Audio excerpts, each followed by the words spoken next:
নমস্কার, আমি doctor T K. Haldar injury remedy নিয়ে বলছি। গাছে থেকে ডাব পাড়তে গিয়ে, নারকেল পাড়তে গিয়ে বা আম পাড়তে গিয়ে পড়ে গেল, শিরদাঁড়ায় লাগলো খুব জোর, বা বুকে লাগলো, চেস্টে লাগলো, রিস্টে লাগতে পারে এবং অ্যাঙ্কেল জয়েন্টে লাগতে পারে।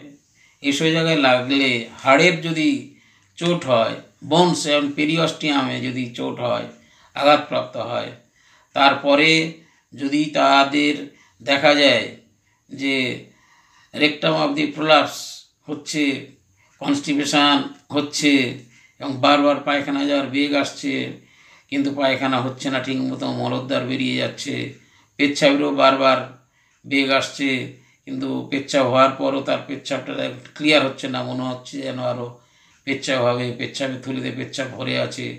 অনেক সময় বুকে আঘাত লাগার পর বুকে যন্ত্রণা থাকে, 2 মাস 3 মাস পর রিমোট অ্যাকশানে জ্বর আসে, মাঝে মাঝে শীত পায়, ঘাম হয়।